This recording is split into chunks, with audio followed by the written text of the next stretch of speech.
so we'll call a meeting to order, and we'll stand, and Mr. City Attorney, can you lead us in the pledge this evening? Please place your right hand over your heart. Ready? Begin. I pledge allegiance to the flag of the United States of America and to the republic for which it stands, one nation, under God, indivisible, with liberty and justice for all. Take a moment of silence for our troops, and let's keep our law enforcement in our thoughts tonight.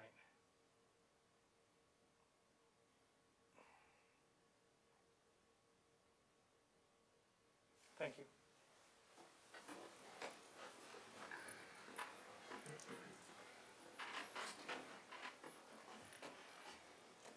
Okay, City Clerk, and do a roll call. Mayor Hoffbauer, Here. Mayor Pro Tem Law, Here. Councilmember Bentoncourt, Here. Councilmember Carrillo, Here. Councilmember Bishop. Here. We have a quorum.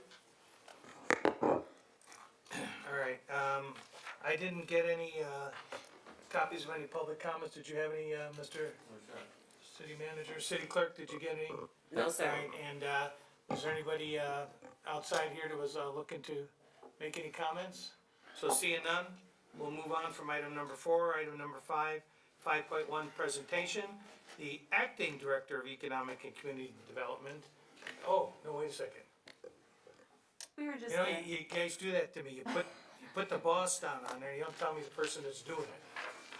Maybe. Megan Taggart, Senior Planner. Yes.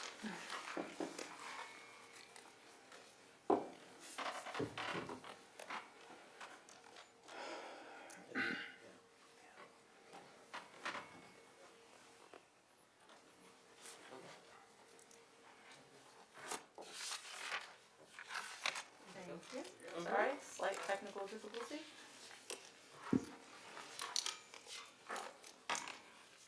There we go.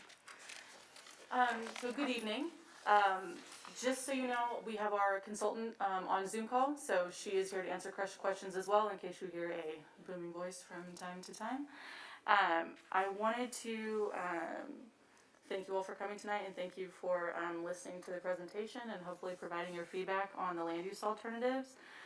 This presentation is intended to provide an update on the city's general plan update process and act as a forum to receive some feedback from the council on the preferred land use alternative. For tonight's presentation, we will provide an overview of the general plan process, discuss the community vision, provide some background on the existing land use pattern, and then provide information regarding the land use framework and alternatives. We will also be presenting a summary of the community engagement activities on the proposed alternatives, and we'll be seeking direction on the preferred alternative.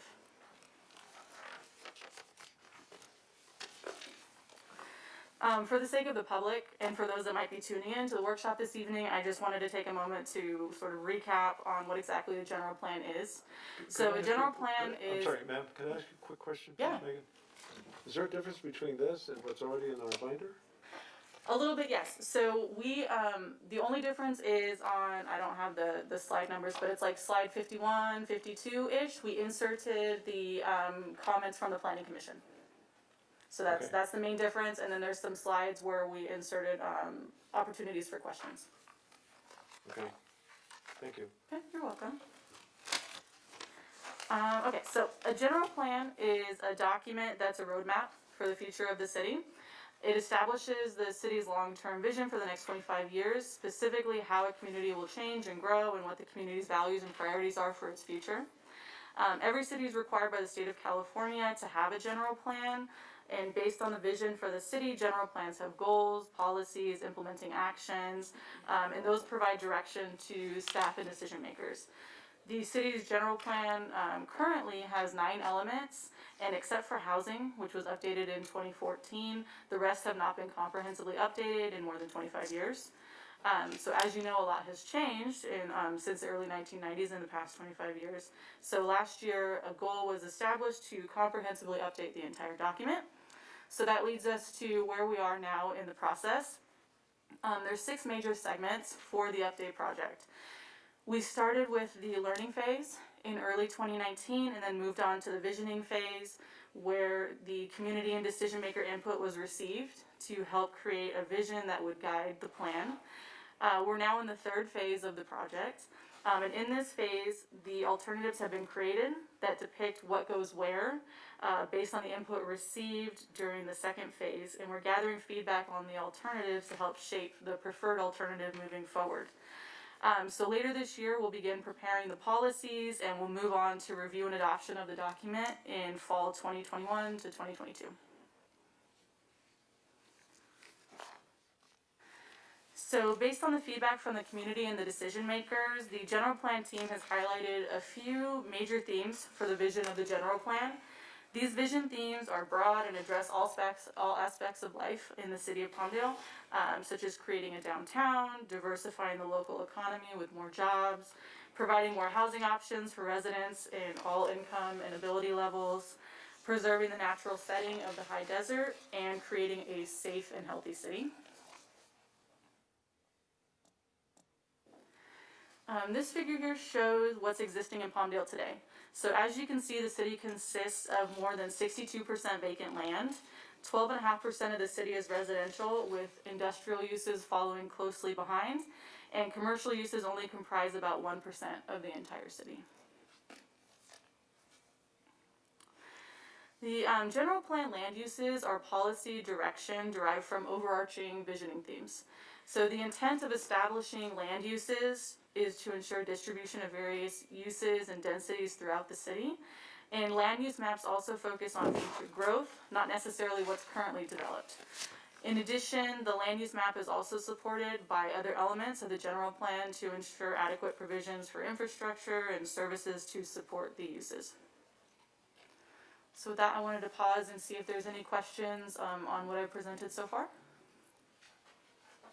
I have a comment on the vibrant downtown.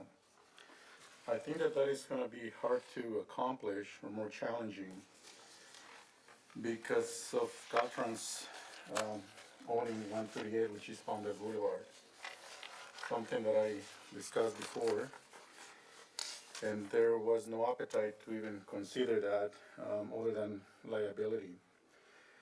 But I it think will look. cost also, I think were huge issue. Caltrans may just give it up if the city took the liability, but anyway. In other communities, other cities, their downtowns are vibrant, and where would our downtown be? Q9 or whatever that is in front of us. So even though I mentioned before, and again, it seemed like there was no appetite for consideration on taking 138. And in the process that staff has followed up on and reports given back, it seemed to me that Caltrans typically would be willing to give that to the cities that have asked for it. And there are other cities that have done it in the past. I don't know which the most recent one is. But I think that that's something that, again, I would see if there would be some appetite to do that. I know that Caltrans has a plan on doing the improvements along Palmdale 138, which is Palmdale Boulevard, throughout the city, from Fort Tejon all the way to the freeway. And those improvements consist of curb and gutter, sidewalk, ADA, and those kind of things. And I know that because those are items of discussion at the NCTC meetings that we are part of. At this point, I don't know if that's something that the council would ask staff to report back on other than what I've already done. But again, it will be challenging to have a vibrant downtown that is not Palmdale Boulevard. The city of Palmdale Boulevard is not downtown. That's just my thoughts on that. I don't know if anybody else wants to pitch in on that or just ignore the opportunity that we have at this point, because this is for 25 years. Liability is everywhere. Don Avenue S and Rancho Vista, everywhere. But again, those are my thoughts. I don't know if anybody in the council wants to comment on that. Without Palmdale Boulevard being part of downtown, where will our vibrant downtown be? I would imagine it would be somewhere on Palmdale Boulevard, especially somewhere around here, around City Hall. That's kind of where I would envision it. But I guess it could be anywhere. And I think that as we progress, that could move, but there's nothing that stops us from, re-envisioning, their right-of-way is only so much. Right. And, there's nothing out there, I mean, we've already done programs with, facade improvements and landscaping improvements and things like that, that can happen out there. And there's plenty of communities that have a state route running right through the middle of it, you know? And they capitalize on it, instead of looking at it as a negative, they capitalize on it. Other communities have said, okay, if we can't,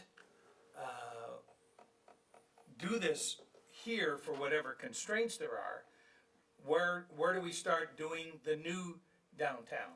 Or like over in Coachella where they have, the new Old Town out there, you know? So I think that this gives us the opportunity to continue looking at that. I just, somebody once said, all it takes is money. Yeah. It's only money. And just one more thing on that, I think that developers are discouraged when they know that they have to deal with Caltrans. And we've seen that with the Aerospace Academy, and it took them forever to get those improvements. I guess an exception would be the Circle K, which seems to know what they're doing, and they are pretty much almost done with their improvements. But I think that the restrictions and the convoluted process with Caltrans tends to drive away developers. And having 65% of vacant land, a lot of that is on Highway 138. So that may take time to get it fully developed. And you're correct, there are other cities that have done that. But I guess they are facing a different Caltrans than we are. So just to piggyback on, We've got a deputy director that's now assigned from Caltrans for here. They just announced it the other day. So now we have somebody, we've been trying to work on this through the NCTC and other resources to get a person accountable for this region, and they just announced that the other day, so, that's I good. say we hold them accountable. I wanted to piggyback on Mr. Carrillo's comments. One of the concerns I have about Palmdale Boulevard is all of those empty swaths of land going east from Sierra Highway all the way out to 47th. And I know that a little later on, there's some commentary in this presentation about building, or I guess rezoning properties to have housing developed. It says south or north of Palmdale Boulevard, so I didn't know if that meant right on Palmdale Boulevard or a block in from Palmdale Boulevard. I didn't understand what that meant, but I think that perhaps the issue of Caltrans dominating or controlling Palmdale Boulevard as Highway 138 is also affecting our ability to build housing along those empty pieces of land. Development, yeah. And I think it's just a real gaping hole when we need housing in such a way that, we can't get it done simply because Caltrans is there, so. I know the Highway 138 discussions, we've been having that since the day I've been on council. What are we gonna do to get more control? It's nice that we have a representative from Caltrans to help assist us with this, but I think with this 2045 plan, it needs to be part of the bigger discussion, because I hope at some point, within those years, the city would have some kind of ability to acquire that or take responsibility, and then in addition, have some extremely flexible zoning along that See, I strip of think you hit land. the nail on the head there. We need to have get a better grip on our infill development standards. Because right now, we treat each of those parcels basically like any place else around, the entire city. And we don't really have a good plan, a good vision for infill development. So there's a lot of ways, and you can take a look at a lot of communities that have addressed infill. And we've talked about infill development longer than we've talked about 138.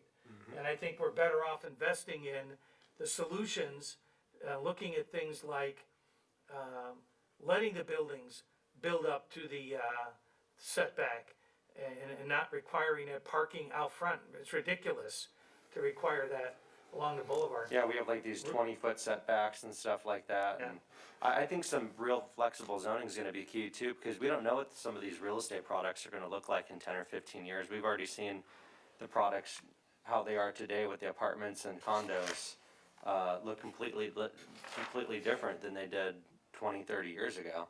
So as the products can change, as the developers find new ways to build things, I think that flexibility needs to be built into the plan, so we don't have the same kind of hangups with new projects like we are having right now. Well, I can tell you that the process with Caltrans is not gonna change. And again, if the council does not give staff direction to start looking at that, that's not gonna happen from Caltrans. So you're saying fine that where the they are. are you saying that the Caltrans issue should be part of this 2045 vision, dealing with that? And moving in the direction of taking control of, Palmdale Boulevard? Have meetings with Caltrans, start the dialogue.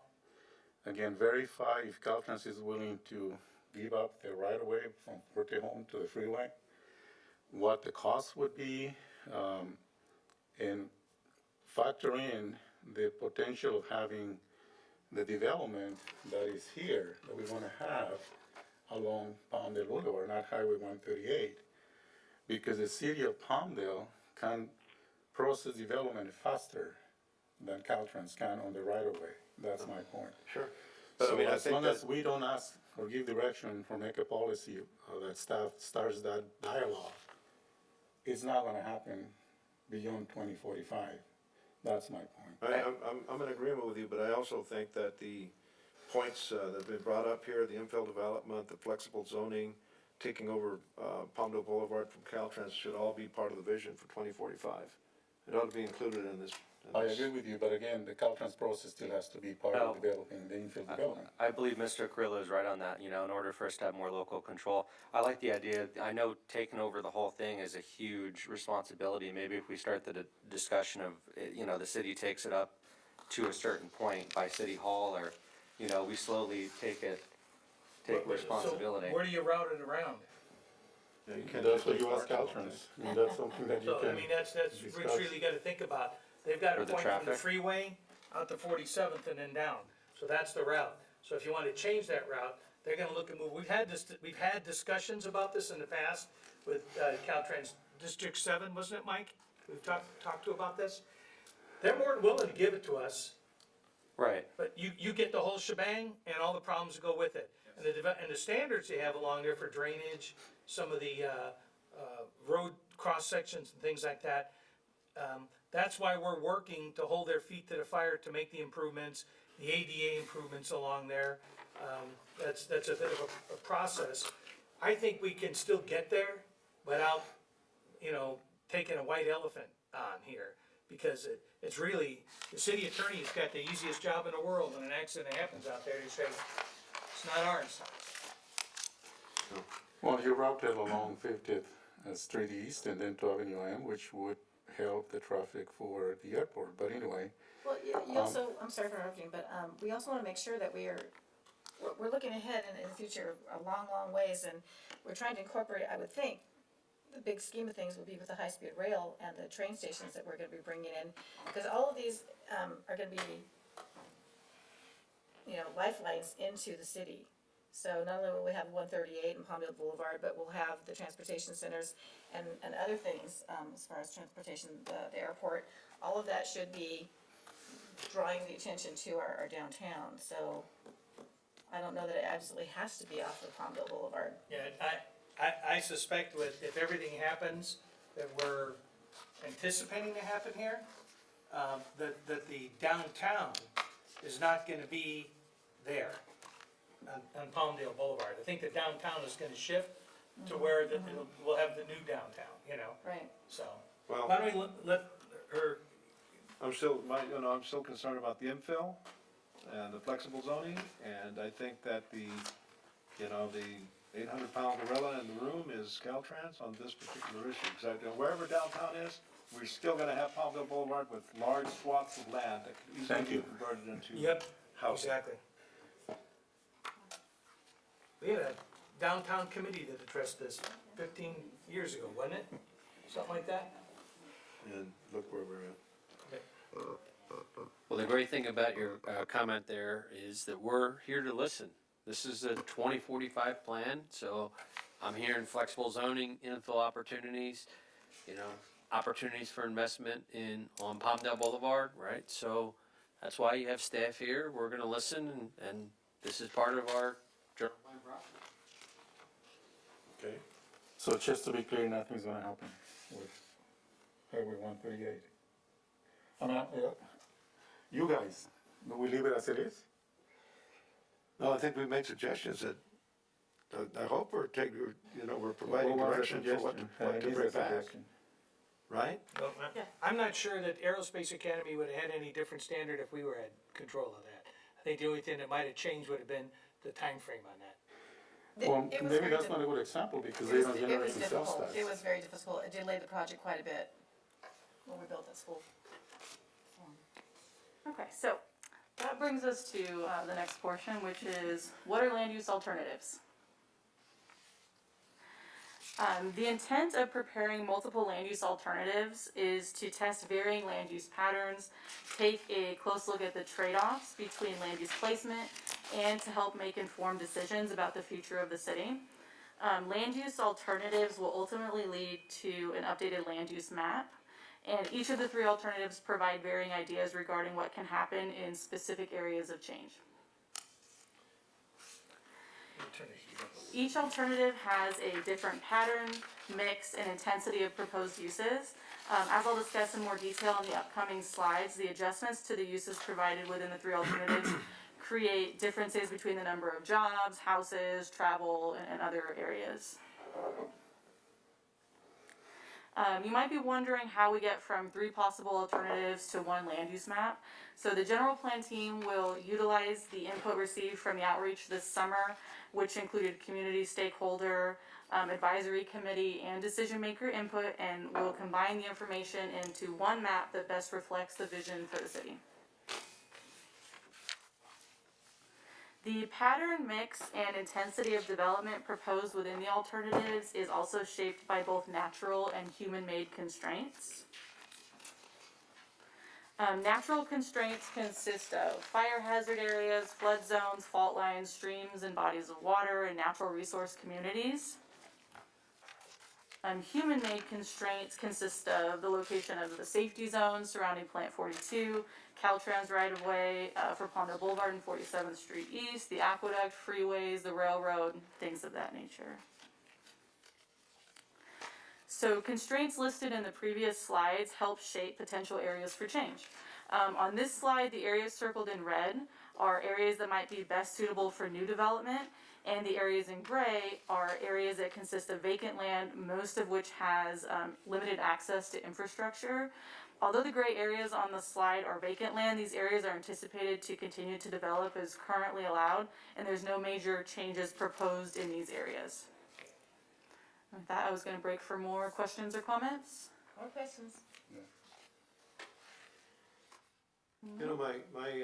My concern, and there may be a good policy rationale for it, is most of the direction of what's being proposed for this general plan is from just barely west of the 14 freeway out to the east.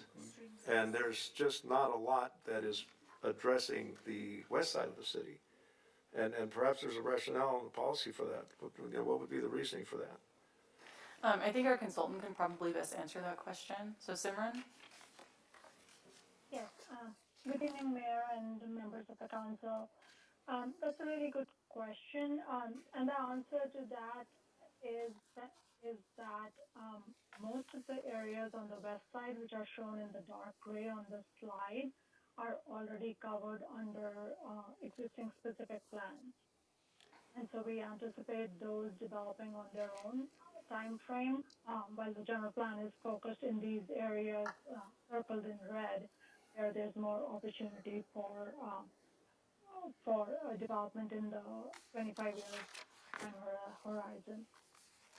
So we're satisfied with the specific plans that affect the west side of the city? They don't need to have another look, or would that be a discussion for another project? That again is a very good question.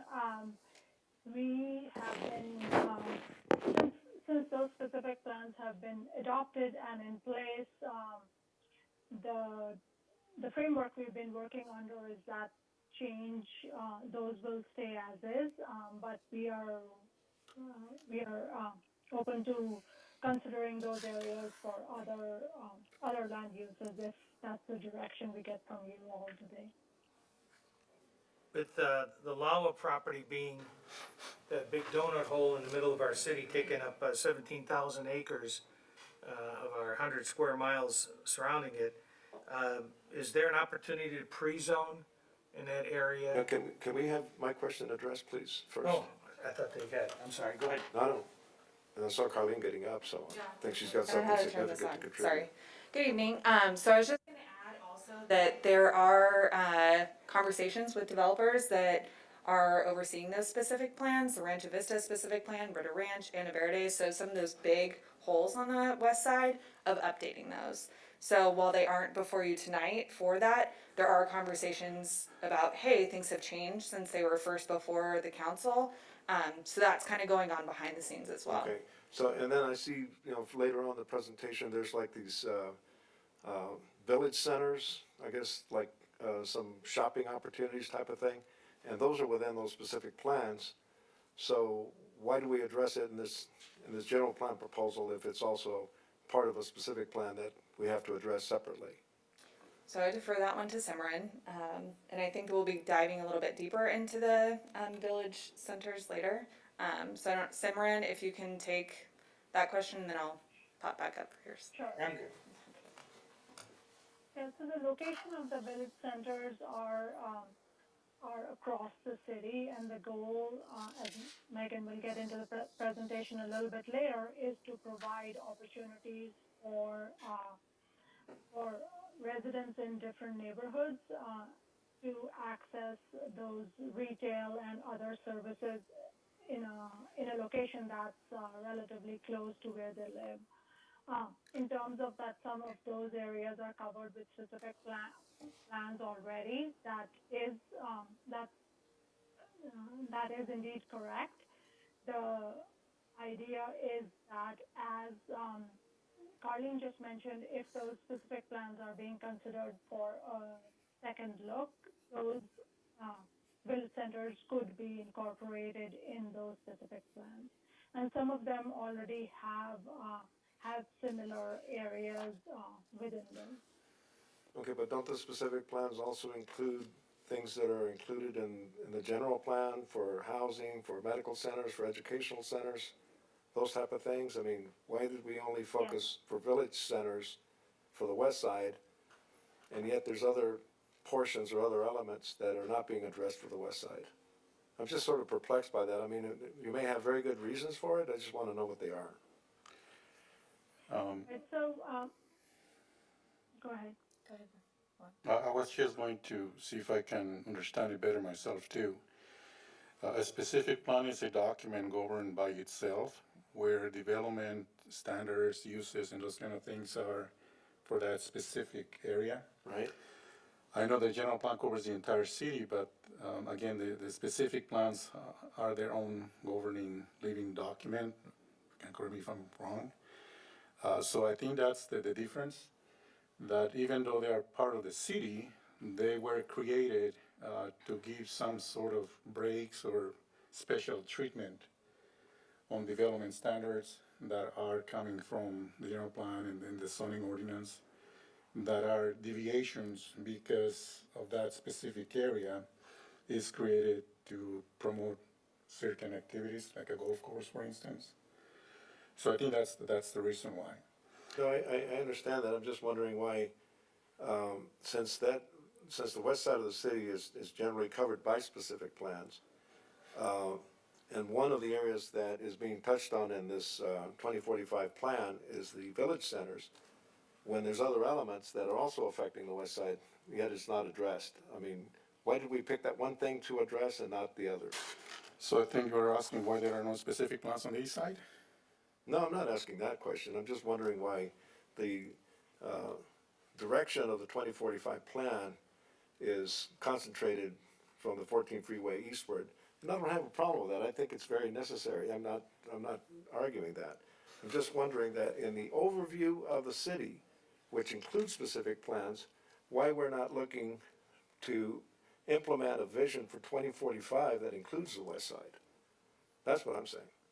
I hope I made myself understandable. I took it, the way that I understood it was that the west side already has specific plans incorporated into their pre-planned communities. And it doesn't necessarily mean that they're cutting out or carving out exceptions or anything to the rules. When I went to University of California, Irvine, I lived in a village community, and it's a plan that offers the residents, all the amenities that you would need within that type of housing project.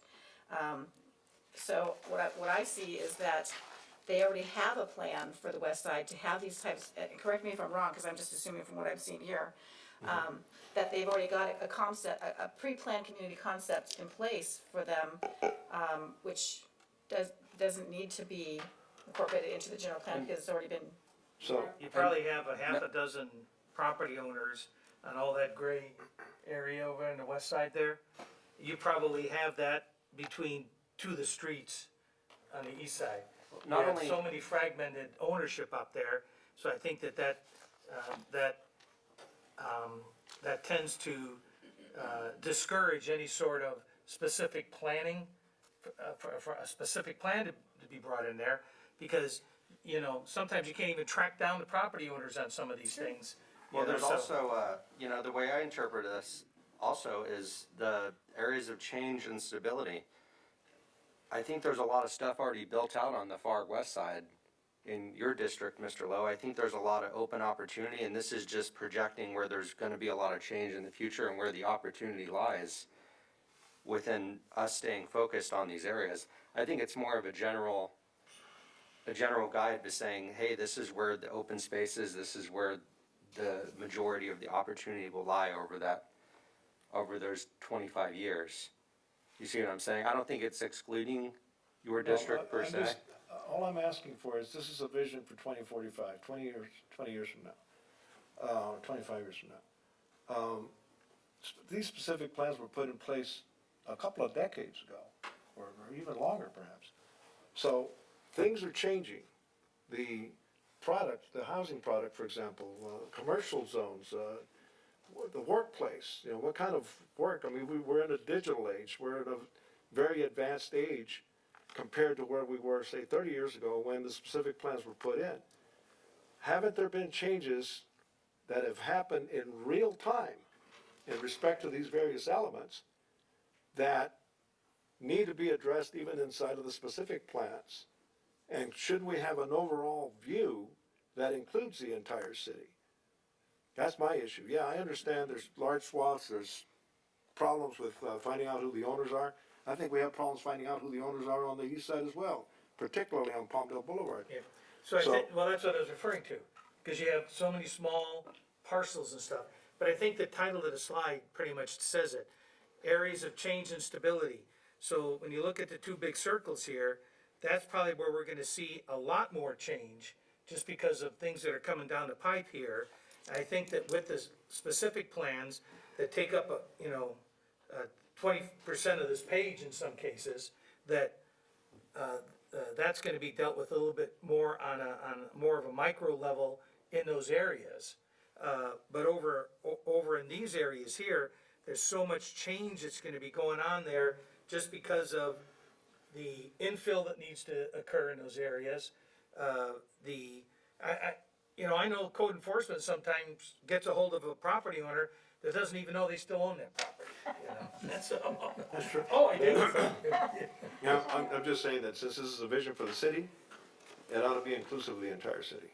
And I think that specific plans that got placed in 30 years ago or whenever it was, that things have changed. Our economy's changed, our lifestyle has changed, our entertainment has changed, medicine has changed, education's changed, and I know that we have specific plans in place, but shouldn't we be looking at those to see what should be consistent for the entire city in all of these elements. That's what I'm trying to say. No, I hear you, Ms. Valero. Part of my district is also right outside that, and we're in a specific plan that also needs to be updated. Yeah. And the first thing that comes to mind is the, across from Vaughn's where those condos or townhouses were supposed to be, that's gonna have to be specifically a new plan when that lot gets figured out. So yeah, it's all inclusive. I think this is just a general swatch of Yeah. where we're gonna see a lot of it Yeah, happen. but I just saw a lack of vision for everything west of, the Antelope Valley Mall and, where the Sprouts project is, and I think that's where it stops, except for the village centers that are being You proposed. forgot, it's paved with gold over there. Well, let's keep going. Maybe we'll find some more in here. I think that, we have some feedback and, we'll take it into consideration and keep moving on. We have some more information to share. Thanks. Move on and over, right, Carly? Well done, well done. So, moving right along. Carly? Okay, so, the land use designations shown in the next few slides describe the future designations for the updated general plan.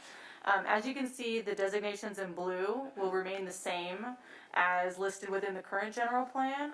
So I'll provide some details only about the new designations, which are the designations in white. In general, the new designations are intended to encourage more walk and bikeability. So to begin, mixed neighborhood 2. This type of neighborhood can include a mix of attached and detached residences. Examples would be townhouses, mid-rise apartment buildings, townhouses, courtyard apartments, and 2- and 3-story walkout buildings. I was combining that with the next one, which is mixed neighborhood 3. And that type of neighborhood would push buildings closer to the street, and housing in that designation would consist of row townhouses and the mid-rise apartment buildings. It'd be beautiful on Palmdale Boulevard, in these empty areas. There are 4 new mixed-use designations. All 4 allow for office and retail uses combined with residential uses, either vertically or horizontally, with the MU1 designation allowing the lowest density and the MU4 allowing the highest density. Building heights envisioned in the mixed-use designations range from 1 story to 7 stories. For visitor commercial, this is intended to accommodate hotels and convenience retail, entertainment, and other goods and services for visitors and highway travelers. And then employment flex is mixed-use developments with light industrial uses and more intensive service, retail, and wholesale commercial uses. Another new designation is institutional. This would include medical centers, hospitals, colleges, and universities with supportive commercial and residential uses. So that's separate from public facility. It is. Can you talk about the mineral resource extraction? Is that staying the same? It is staying the same, yes. For years, there's been talk about doing a specific plan, speaking of specific plans. I think that would be worth looking into just because of the 6 different operators that are there that are reaping out the benefits on the east side. So I think that if the council agrees, maybe looking at a specific plan so that we have one on the east side and having more stringent measures or ways to have those operators comply with what they promised they would. I know that would involve the Office of Minor Reclamation, which is also a little bit convoluted. But for years, they've been really doing what they will, taking out all the material over there and not really doing what they were supposed to be doing. By that I mean complying with conditions of approval, like road improvements, and all of those things. These are long-term projects that will take 20 years or 25 years for some of them, and they will have to reclaim the land that's there. And I really don't see them doing it out of their heart, because when times are good, they don't have money to do the improvements. When times are bad, they still don't have money to do the improvements. So I think that that's something worth looking into. Yes, Yes, Councilman. For the benefit of all city council, all of the operators were sent a letter saying that we were gonna hold them in compliance with the CUP maybe 3 months ago. And we've been working with them. It was generated by one of the outfits who came in and wanted to move on to the next phase. And we said we weren't gonna support that until they complied with the what was in their CUP. So I can tell you staff's working hard on that. It's not easy, but they should live to the letter of what they agreed to, and you're absolutely right. I understand good times and bad times, but having lived and worked in a coal mining community, that once the mines were extracted, all these companies left, and the community's left with a big bill afterwards. So, Yes. so Thank you, Steph, for we're doing that. I know you've been working on it. I appreciate the efforts. I know it's tough. But I just wanted to have the rest of the council know that that's something that needs to be addressed. Thank you. Okay, so were there any other questions about the land use, the proposed land use designations? Okay, Are you gonna talk later on about parks and those kind of things? about what? Parks and land dedication for recreational use? Sure am, yes. You are, okay. Okay, so moving on to the land use framework. So the land use framework map highlights the areas where changes to existing land uses are proposed. These changes incorporate the visioning themes discussed earlier by envisioning a downtown area, employment uses around Plant 42, and providing for mixed residential and commercial uses along Palmdale Boulevard. The framework plan also indicates key location for potential village centers. Each of the proposed alternatives includes varying types and intensities of village centers. A village center is an easily accessible neighborhood commercial area that offers a mix of daily goods and services for residents, employees, and visitors. And these centers are anticipated to be smaller and more walkable than other commercial developments. And then to touch on parks and open space, all new residential development will continue to be required to provide open space in parks, and the preferred land use alternative will include policies for trails, parks, and open space. And we will actually be moving into policy development in the near future, where we'll be going into more detail about those items. Okay, so now we will move on to the actual alternatives. So for these, I'm just kind of gonna go over the larger picture items, and then we will kind of discuss each of them individually in the later portion of the presentation. So for alternative one, this alternative proposes a large medical and education district to the north and east of the existing regional hospital on Palmdale Boulevard and 10th Street West, and an expanded medical district around the existing Kaiser facility on Avenue S and 45th Street East. For commercial, it envisions an expanded regional commercial uses proposed at the intersection of Palmdale Boulevard and 47th Street East, and village centers surrounded by mixed neighborhoods are proposed in various locations throughout the city. Higher density residential uses are proposed around the future downtown area, which is between Avenue Q and Avenue R. And then mainly aerospace and flex uses are proposed around Plant 42. For alternative two, this proposes a slightly expanded medical area to the north and east of the existing regional hospital, and a larger expansion of the medical area surrounding the Kaiser facility on Avenue S. An education district is proposed to the west of 25th Street East, north of Palmdale Boulevard, in the vicinity of the Antelope Valley College satellite campus. And then neighborhood commercial centers are distributed throughout the city with expanded regional commercial centers south of Technology Drive between 10th Street West and the 14 freeway, and then again at the intersection of Palmdale Boulevard and 47th Street East. Lower density residential uses are proposed around the future downtown area and to the north and south of Palmdale Boulevard. And then for industrial, mainly aerospace and manufacturing uses are proposed around Plant 42. For alternative 3, this proposes 2 education districts, one on Palmdale Boulevard to the west of 25th Street East and one on Palmdale Boulevard between 30th and 40th Street East. There's an expanded medical district is proposed around the existing regional hospital with 2 smaller districts proposed, one at 40th Street East and Palmdale Boulevard and one at Avenue S and 47th Street East. This alternative proposes the largest regional commercial area at the intersection of Palmdale Boulevard and 47th Street East. It also provides a mix of varying village center types with and without residential components throughout the city. And there's middle density housing like townhouses and courtyard apartments surrounding the downtown area and to the north and south of Palmdale Boulevard. And then there is a mix of industrial, aerospace, and flex space around Plant 42. Oops. So, how do they compare?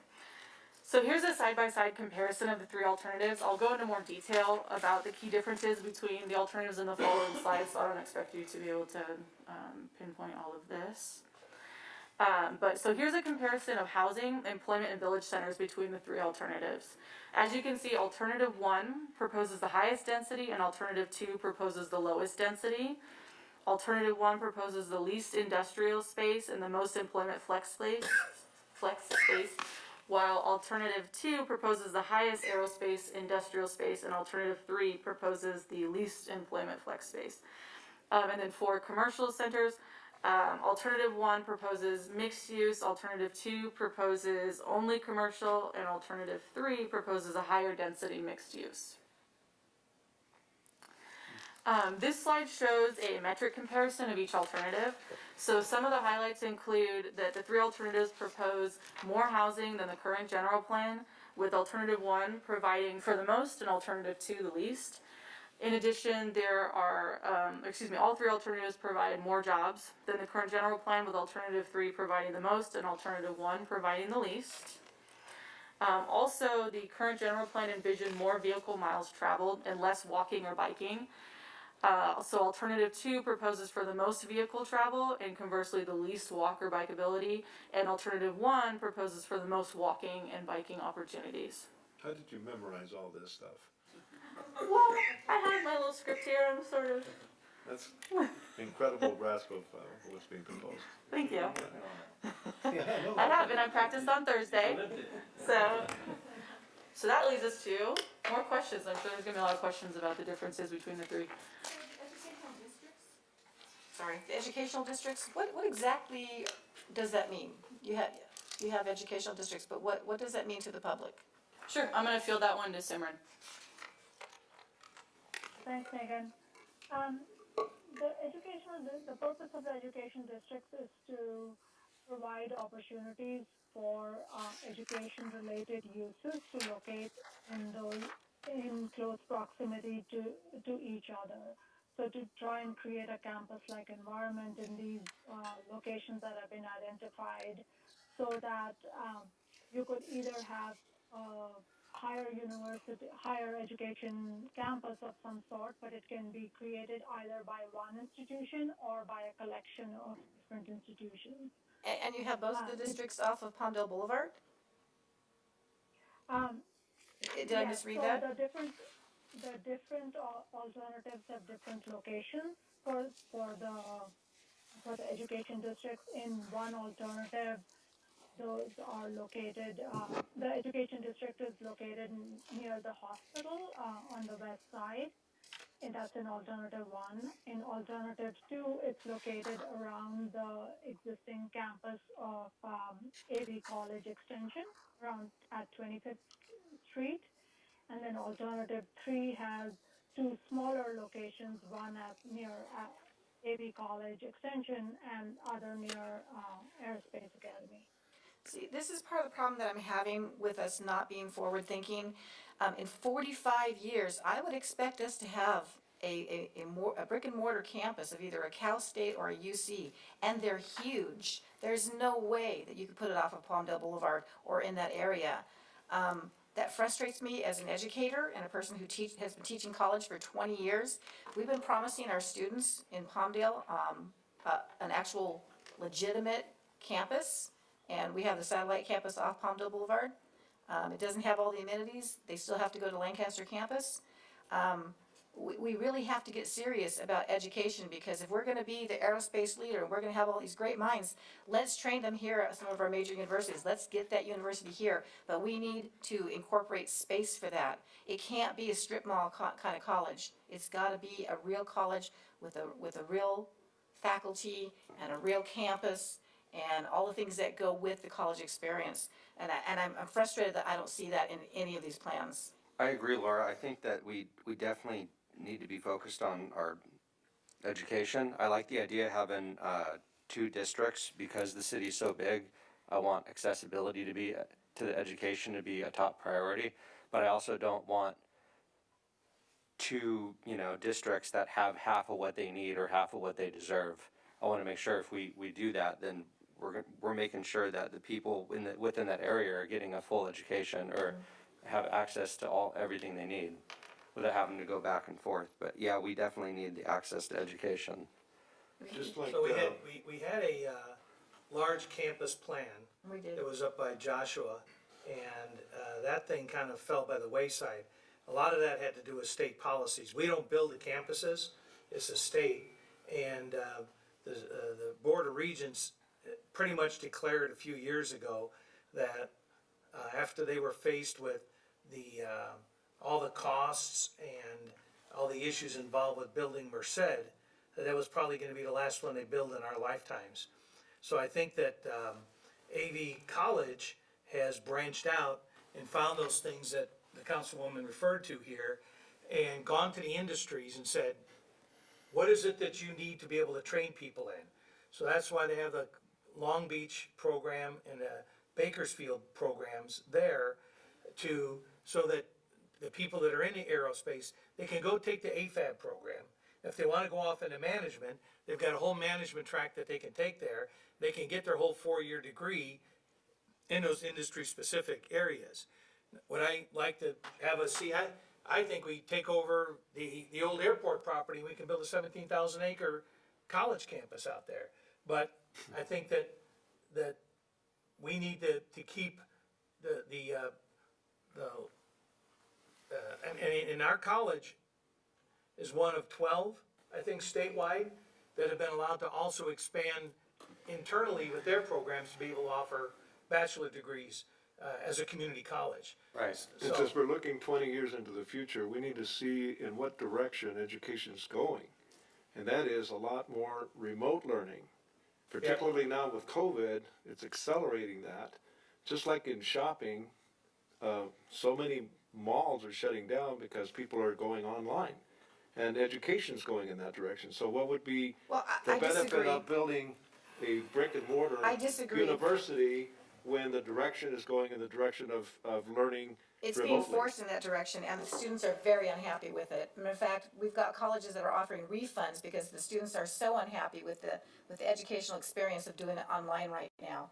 I've been teaching college for 20 years. Part-time. Oh, okay. How many classes have you taught, sir? I've been teaching these I'm students in not the Antelope claiming to Valley be a for tenured 20 professor. years. I know the students, I have classes right now, and I get nothing but complaints because they don't feel they're getting the complete experience. Matter of fact, even at the I've had public, kindergartner, a first grader, and a fifth grader that are saying the same thing. So it Right. doesn't change just because you happen to be 15 years older. but what I'm saying is we've got to look for the future.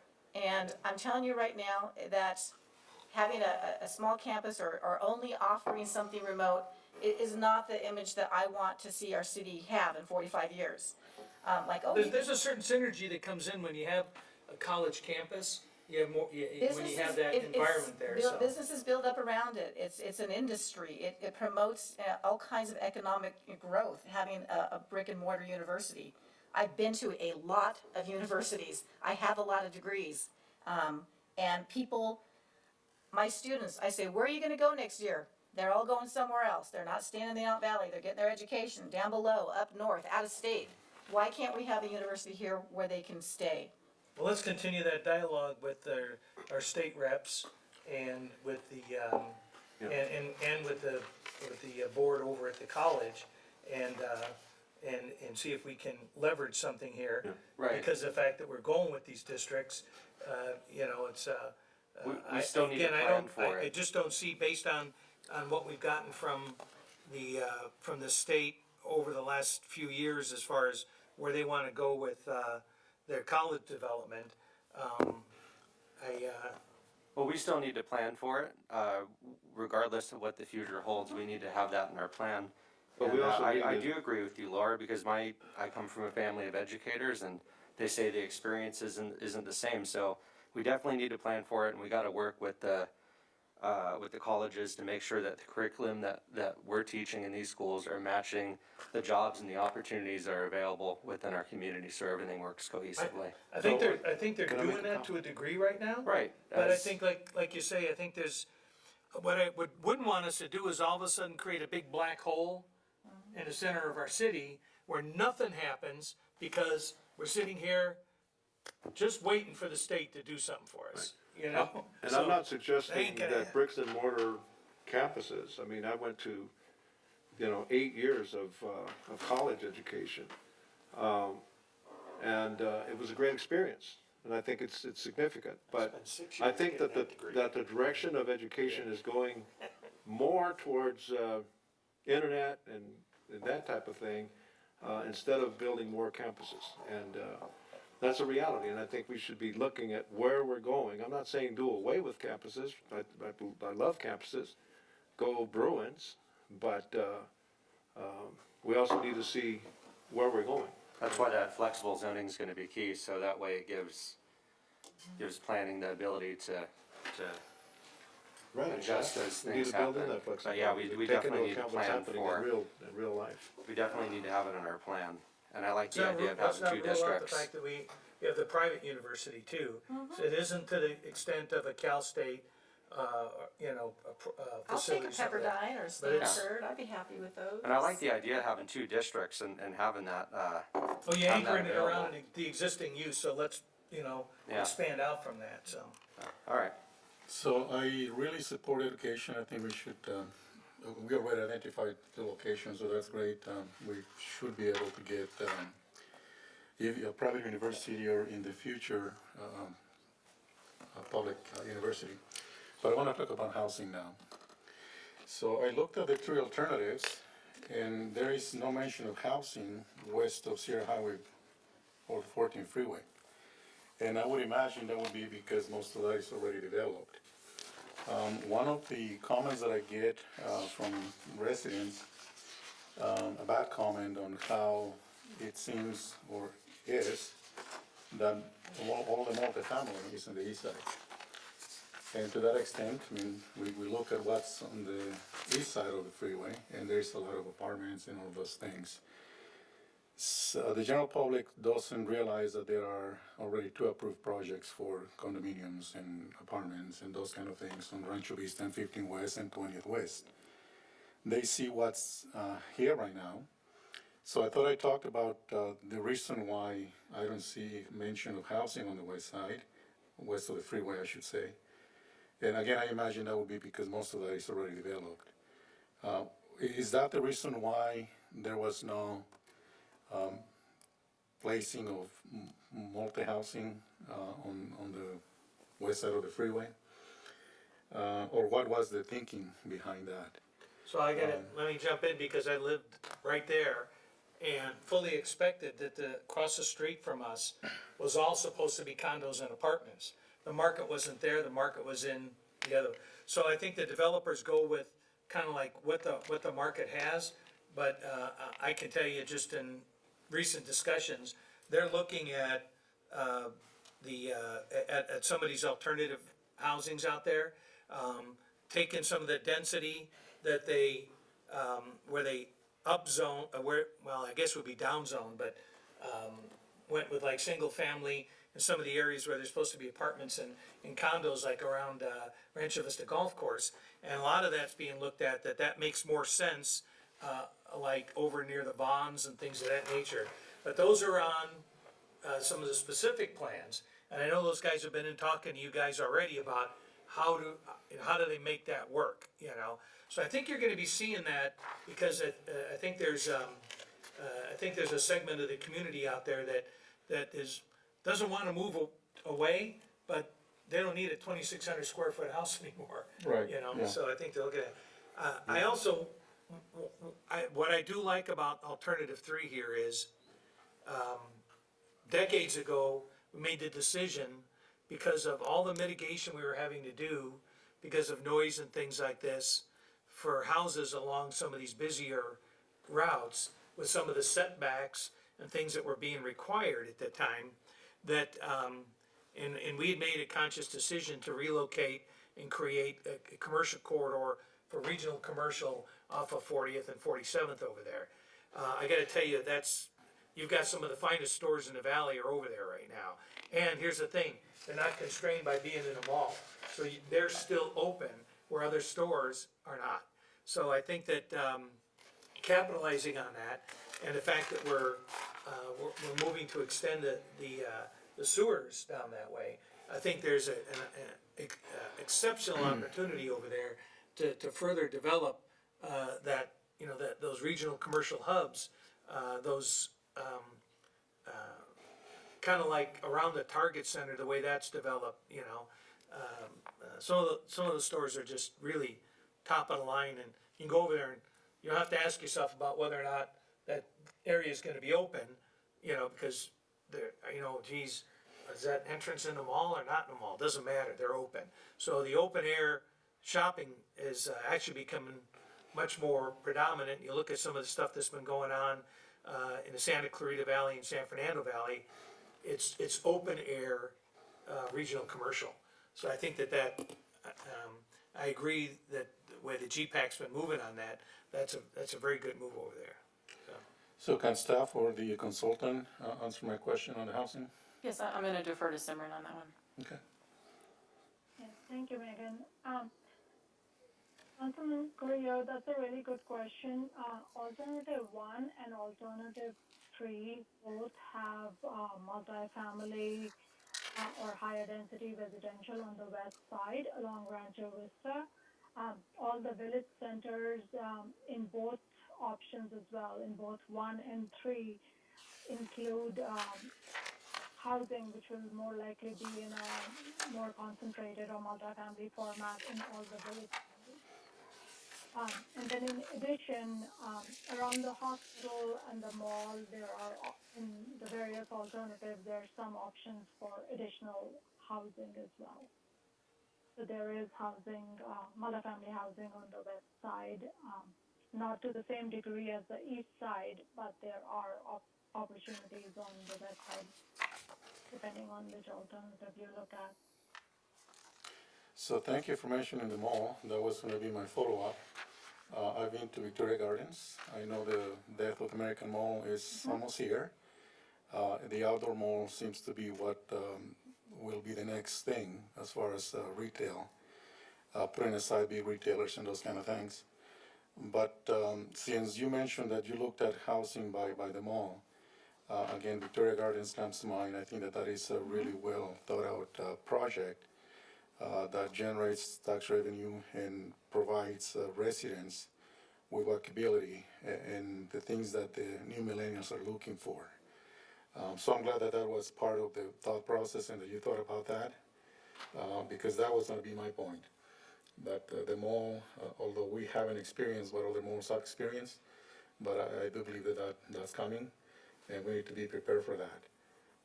So thank you for thinking of putting the housing by the mall, the multifamily, or what the new millennials want. Going back to the alternatives that the mayor mentioned on the regional commercial on alternative 2 and 3. I think that the regional commercial is more advantageous at alternative 2 because the regional commercial alternative 3 that seems to be dependent upon the freeway, high desert corridor, because it's north of Palmdale Boulevard on alternative 3. So I think that the regional commercial fits better for this plan because it's a 25-year plan, and having the regional commercial on Palmdale Boulevard and 47th or 50th makes more sense at this time because that's already there. Some of the infrastructure is already there. And if we were to prefer alternative 3, the original commercial on the west side, on the east side, excuse me, is really dependent on the high desert corridor, because freeways attract that movement and those type of things. But I don't see that happening. I don't think that any of us see the high desert corridor happening anytime soon. Yeah, the Bright Line or the Virgin Train, whatever the name Well, is now. the freeway's been taken out of that plan for a while Right, now. well, that's what I'm saying, Yeah. that this is gonna take, longer than we thought it was gonna be. I just wanted to make that point, that alternative three seems more feasible as far as having the original commercial on Palmdale Boulevard, which is where the Home Depot and the Target are, so. Okay.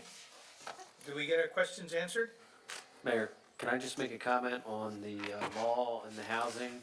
Not only has staff worked on this general plan and with the GPAC on the future of malls, we actually met with the mall owners, the ownership group, staff, and we all sat down at a collaborative session about the future and how flexible we are gonna be with them to make sure that there's not a bunch of vacant stores there, that we'll be flexible with housing, we'll be flexible with parking reductions, things like that. So Right. I think they left with and I think staff would say, they left with where you're gonna be pro-business, we're gonna be easy to deal with, and the future out there is gonna be bright. Well, all you gotta do is go down and look at Northridge Fashion Center. You gotta go look at Westfield, over there up at Topanga, and that's dramatically different from when I worked out that way.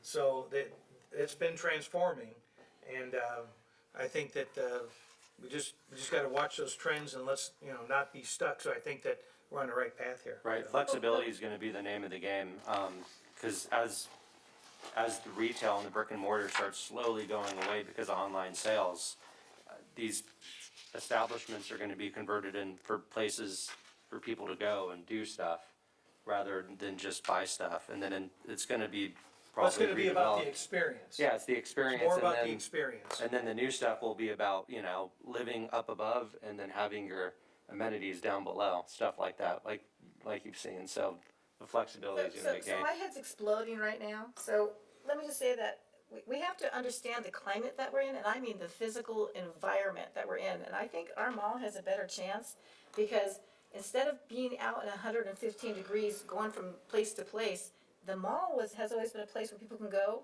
and shop and be cool and bring their kids and their family, and they don't have to walk a mile to their car, they don't have to be out in the heat. So you really can't compare our mall to the Westfield Mall or the Valencia Mall, because we are in a physically different environment. And as far as our walkability scores go, I know that's really important to planners, but I don't care how nice you make the walkway at 115 degrees, no one's gonna walk.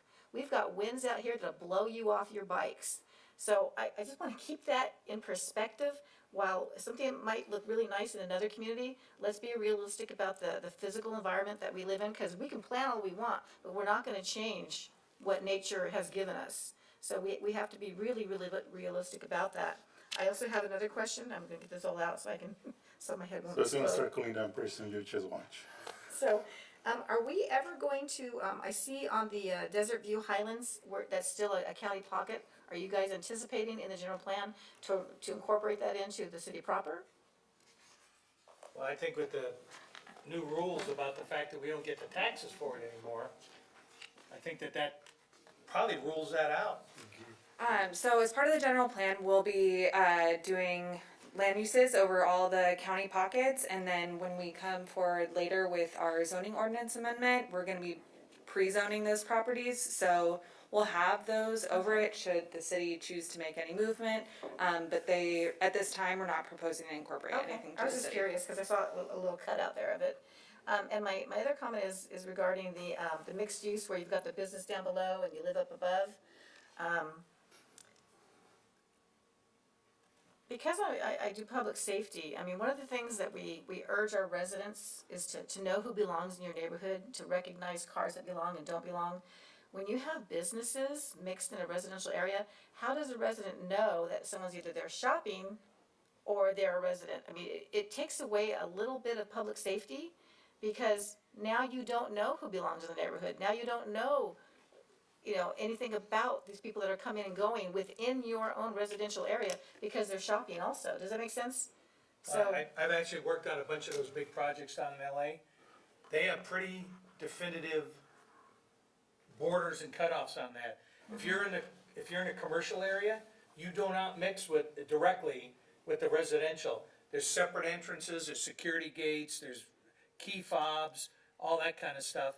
And on the vertical mixed use where you have, live-work lofts and stuff like that, it's street level entry, and those people control, you know, the time, and usually those are real specialty stuff. It's not spontaneous off the street, people coming to shop, and these are professionals, they're studio folks, designers, fashion people, and so they got the clientele has got appointments and stuff on that. So, I haven't seen any of them where you have that where you commingle those uses. When you're in the commercial, you're in the commercial area, and this stuff sits on what's called a podium above it. So you got one or two floors of the commercial, then you have the podium, which is the fire separation, and then you have all the residential's kind of stacked on top of that. and that would have like secured parking and all that for the residents. It wouldn't be mixed, it would be locked up and people just couldn't get to it. I'm very safety conscious, sorry. So I If you think wanna this go is, down, I can take you to one of the buildings I work on pretty regularly, I can show you how they kinda separate it down there. Might be useful in the future, Yeah. as this stuff comes up and they do Yeah. the SIPTED stuff with you. Yeah, I agree. that's great feedback. We have a public safety element, so all of this information is great to be putting in policies and goals in that section. So taking vigorous notes, as well as Megan and Simran, so good information to include. So I'll be remiss if I don't ask for the landslide on land use framework, parks and open space. Can you go back a couple slides? 2 steps forward. That one. So I've been talking a lot about creating walkable parks and having developers dedicate land for this future development, residential development. And I see here that you're saying only residential development will be required to provide open space, park space for city standards. That should mean the future city standards, right? Not what we currently have. Correct. Because we don't have that currently. I wanted to make a clarification and thank you for listening to what my comments have been and with the support of the council. Because I think that we all agree that having walkable communities includes being able to walk to the park and not drive 3 miles to get to the park.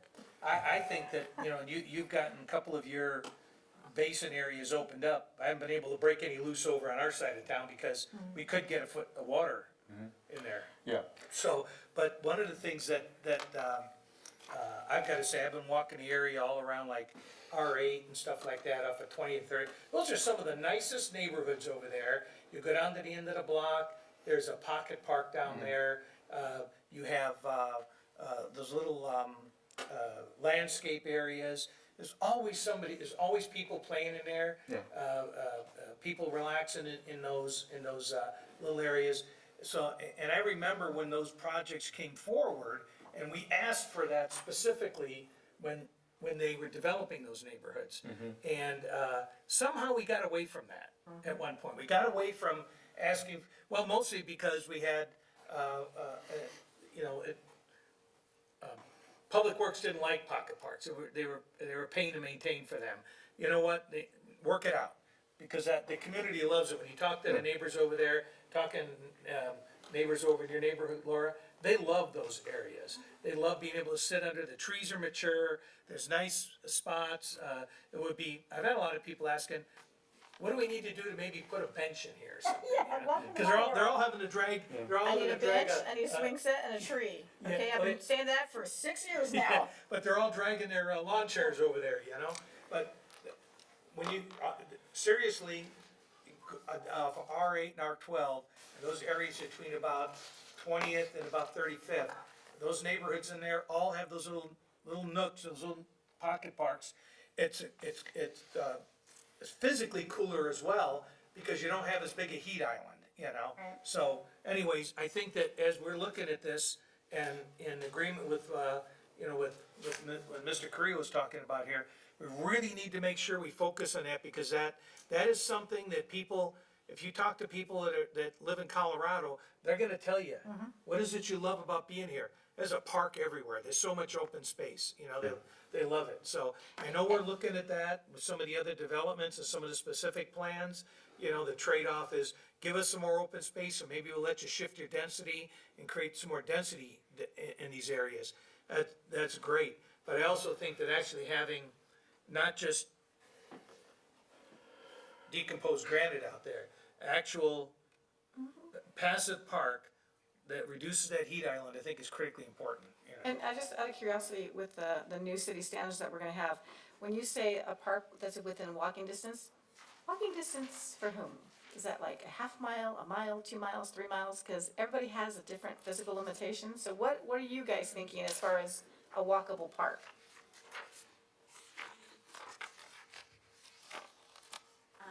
So actually at our next GPAC meeting, we're gonna be kind of diving deep into this open space and park space. So that's to be determined. We haven't really talked about it in detail of what that looks like. So I think our meeting's on the 23rd, so next week. So if you could just keep in mind, like, Oh. a range of like little kids to elderly people like me. Yeah, I think there's gonna be a And the range. weather, I mean, walking a half mile in 100-degree heat versus, you know, a quarter mile in freezing weather. I mean, just, like I said, please don't forget the environment when we're talking about distances and how far we want people to be walking in the cold and the heat and the wind, so.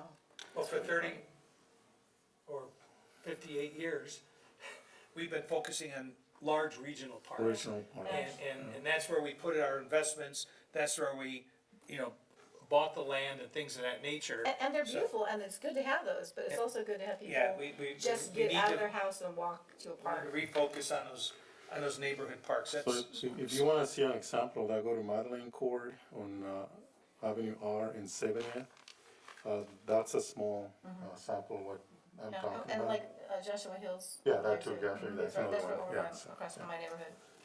And Simran might want to pipe in, but she just let me know, typically it's between a quarter and a half mile is what the Okay. recommendation is, so. Thank you. I still think that there's many of these basins that are not the hazard that we've had portrayed to us in the past. We've got basins all over the town that, I know we took the fencing out over there, over in your neighborhood there, and I'm looking at other ones that, I mean, good God, Marie Kerr Park floods waist deep when it rains. We don't have a fence around that, you know, so I think that some of these other areas that have a trickle of nuisance water going through there, I think that there's some opportunities there that are being missed and really could be an asset to the neighborhood, so, for what that's worth, so. Okay, so moving on, I'm gonna dive in here to community feedback. So the outreach period for the feedback for the land use alternatives was about 5.5 weeks, starting in mid-July. The outreach efforts were extensive and covered both digital and print outlets. The digital component of the marketing strategy included email blasts in both English and Spanish, weekly social media posts in both English and Spanish on all of the city's outlets, geo-targeting, weekly advertisements within the Palmdale Minute, advertisements on the Cafe Con Leche radio show, multiple interviews on the Spanish radio station, advertisements in both English and Spanish on 2 electronic billboards along the freeway, and digital press releases from 3 of the local newspapers.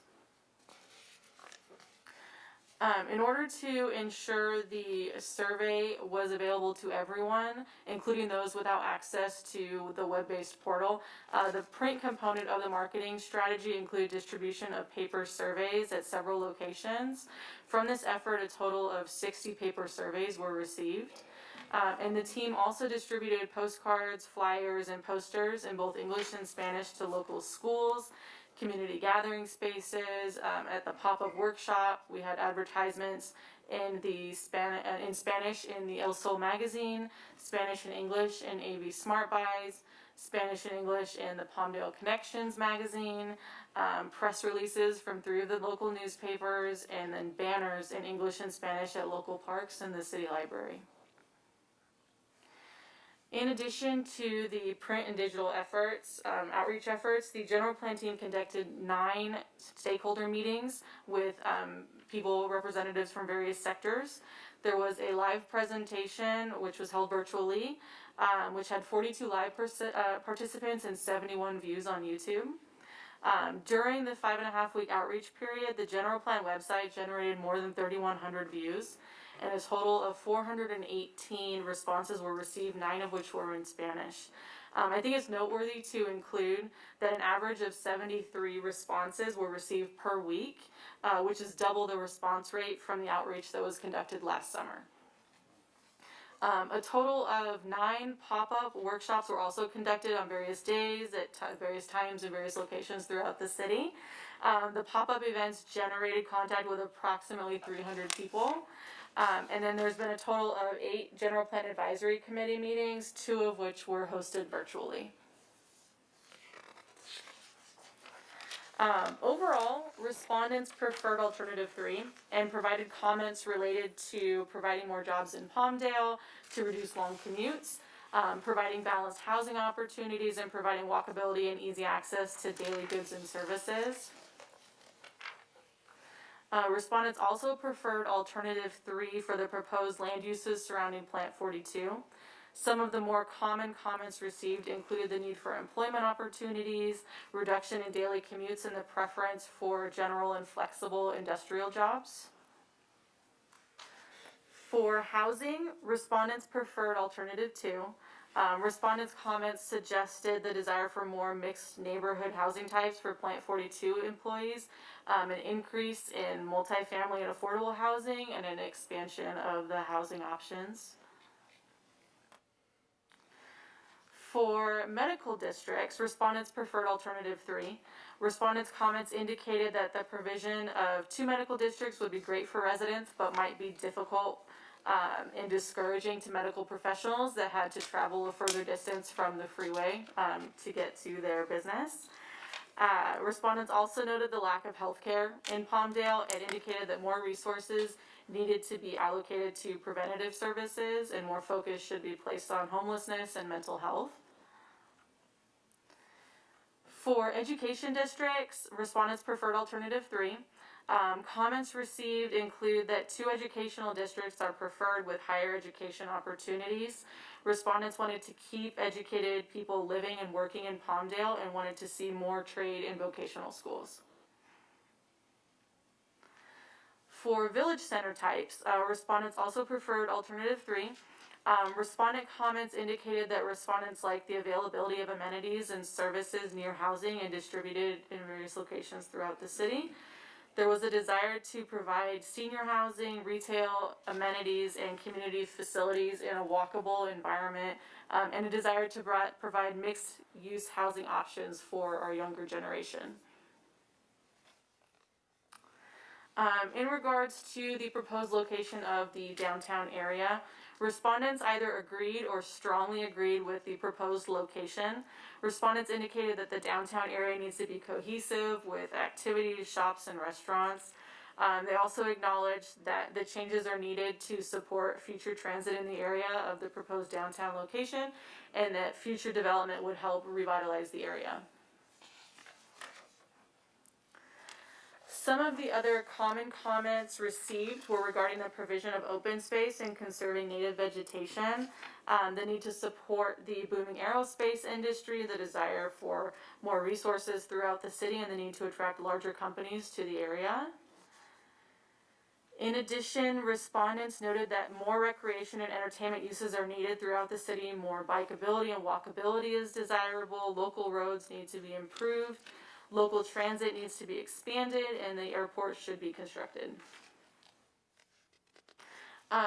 Last week we did have the planning commission meeting, so I'm going to touch a little bit on the comments received. Oh, sorry, Carmen's going to talk.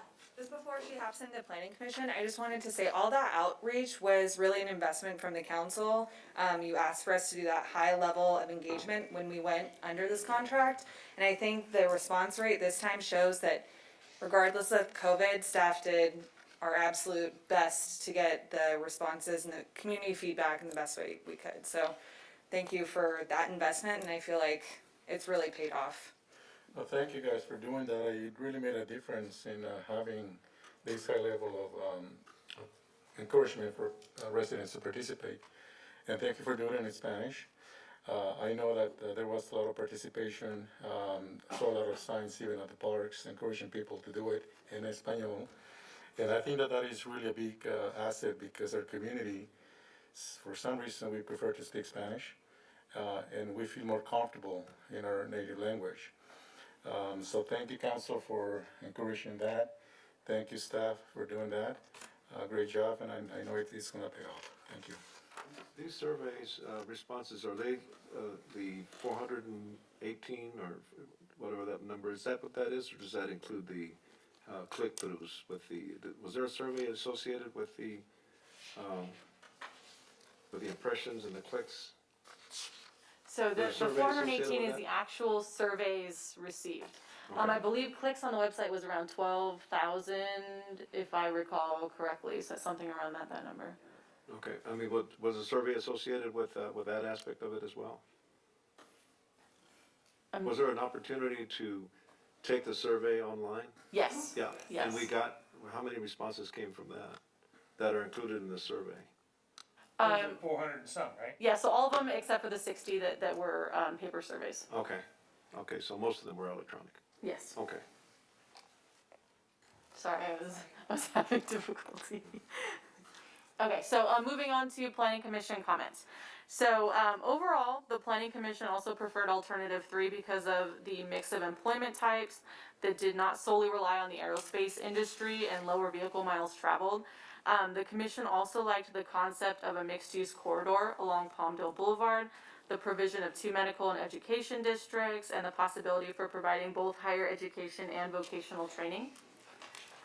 The planning commission also preferred vertically mixed-use village centers, with each center having a unique character and mix of uses.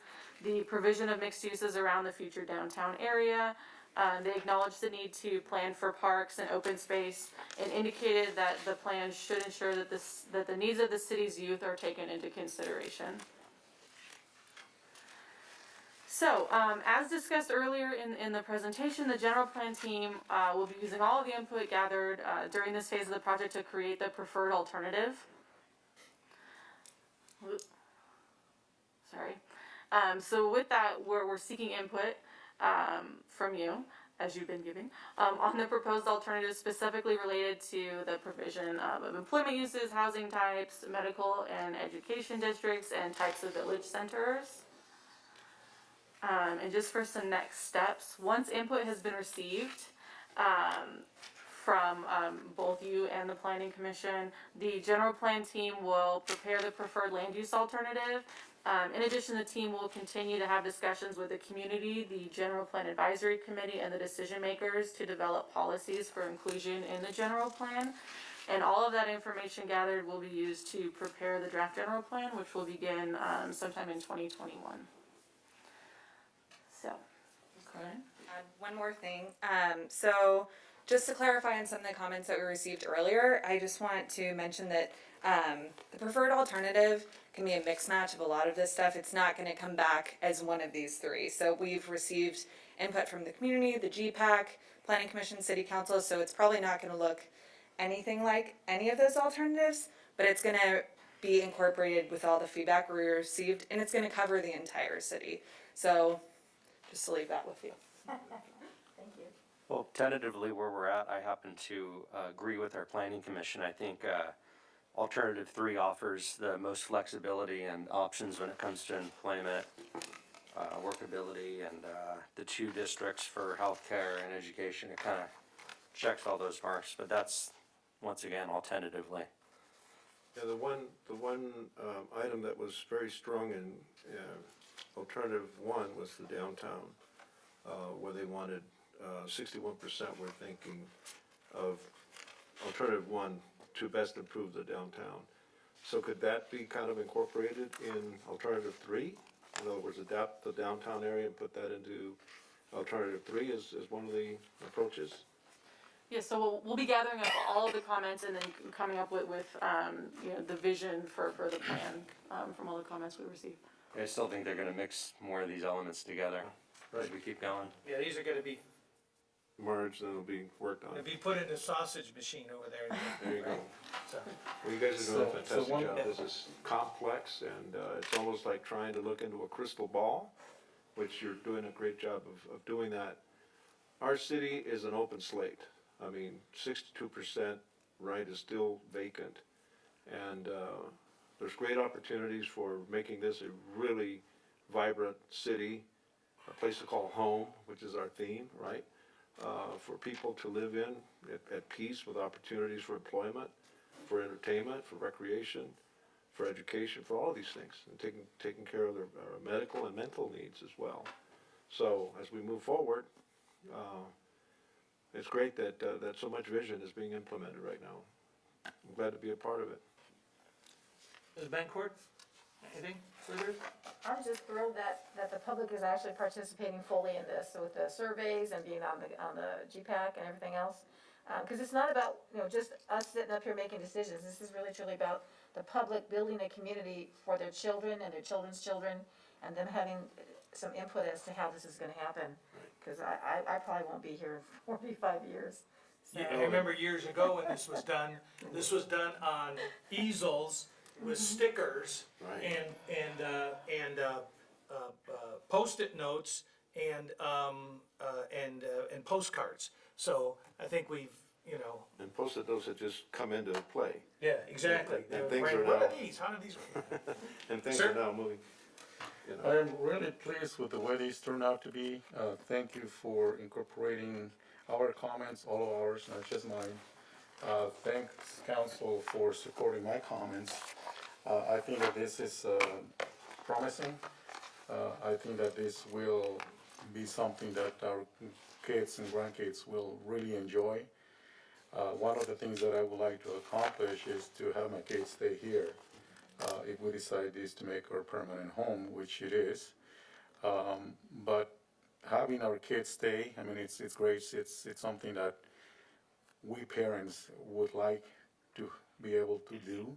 Our kids may not agree, for several reasons, but the point is giving them a choice, and not the only choice of having to leave out of Palmdale, because that's the only choice that we are providing them right now. I like this to be a choice for them to stay, and having the job that they desire, the opportunities that they wish for, and the housing quality, and all the other amenities that come along with having a general plan. Again, thank you for what you presented. The consultant too, I don't remember her name, but thank you. thank you. Simon, thank you. And I look forward to the incorporations from alternative 1, 2, or 3. Thank you for doing a great job.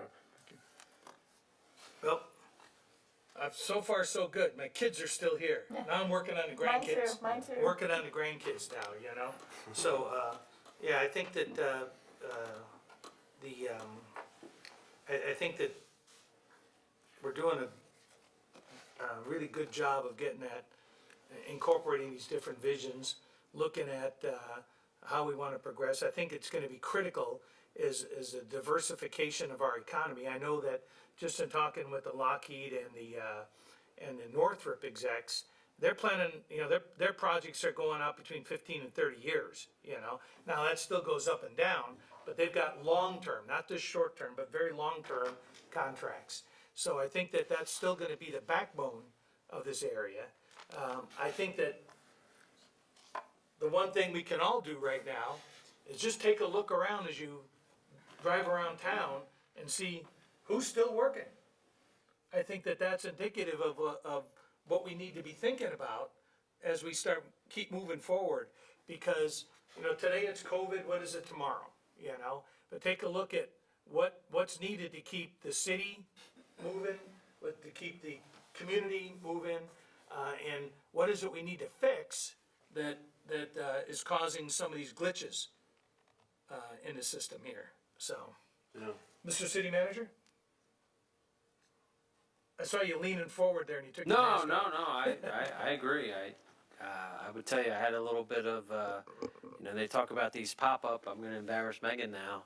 I have my own little undercover boss adventure when you city manager goes out with mask and goes for a run and Saturday morning and hadn't showered yet and walk into Smart and Final just to get something and they're sitting there doing it and walk up and both her and Justin try to tackle me to get me to fill out the survey and I had to like remove my mask and say, I'm with you guys, but I'm gonna get my orange juice here so I can get back to the house. But they did a very good job.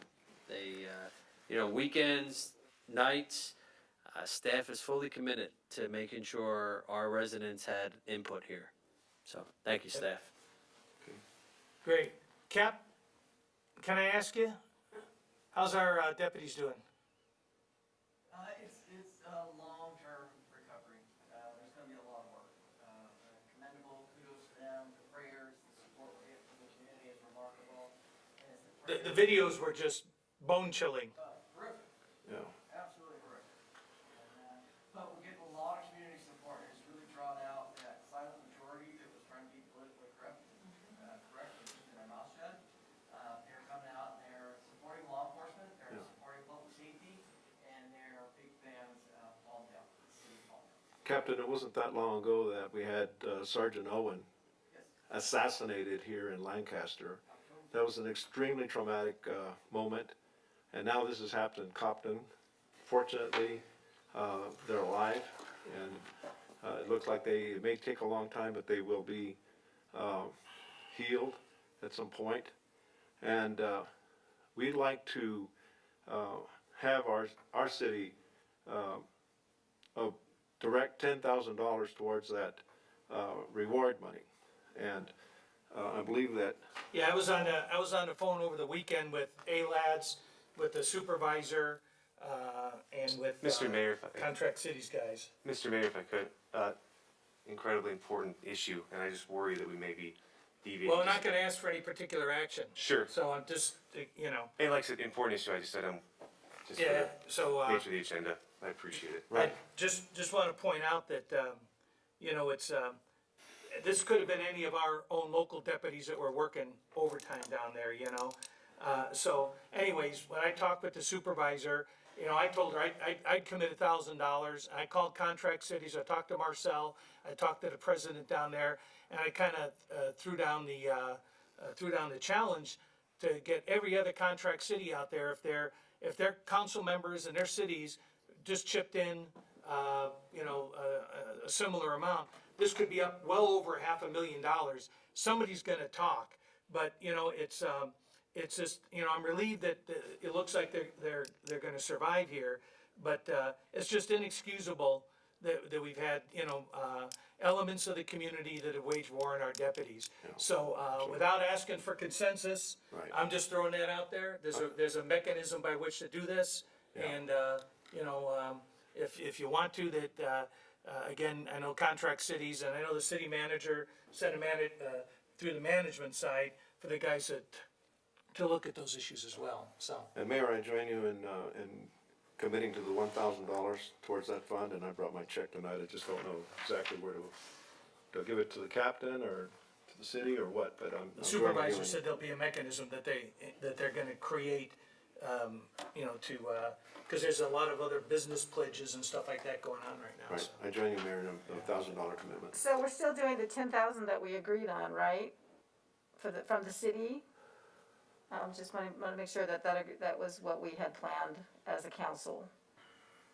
Yes. Thank you. Well, I think that's within the city manager's prerogative and signing authority, so without us getting into an issue where the city attorney new would city attorney has to chastise us here, I think that there's. If it's an exercise of the duties of the city manager's office and not at the direction of the council based on any conversation, right, if it's something that we'd like to address, we can bring it back happily to as a special meeting.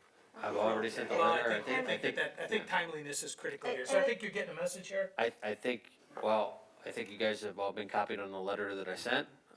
So we've already committed that $10,000. And I think as of yesterday morning, 3 other communities joined us. Great. Good job. I do have a question, since we're off topic anyways, regarding our Human Rights Commission. I thought we were gonna bring back to this meeting the changes. And so, what I can say is, We don't have any item on the agenda, even information item where I can really discuss it, So we're so, gonna have them at the next meeting then? we'll discuss it, yes, Okay. right. I just thought that we had agreed that it was gonna be at this meeting. So that we This could is the move that workshop, forward. I think we're talking about the October, something happened. That's back in October. Yeah. Okay. All right, well, Just a Cap, follow-up. extend our best wishes down there through whatever channels there are. We're committed on this, and that, you know what, with the way that reward is growing, somebody's gonna rat out their mother for that kind of money, you know, I so. don't think it was a mother that did this. Yeah, I know, but I'm just euphemistically speaking, I think that's really, you know, somebody's gonna brag, and somebody's gonna say, you know what? Hopefully they do it out of for the right reason though, not because they're just being mercenary about it, but maybe we can provide a little motivation, so. And Captain, I believe you know this, and your rank and file, your officers and your deputies know this, but we are fully committed to our deputies here in the city. We want you protected, you take care of our residents, and you're doing an outstanding job for Palmdale here reasonably, locally, just so that everyone in your department knows that we're with your people. It was some six-year-old's mom. Okay, before we get any trouble here, We might have gotten in trouble. all right, anything else from the staff? Thank you, this is Right. great. All right, so we'll go ahead and adjourn. Thank you very much.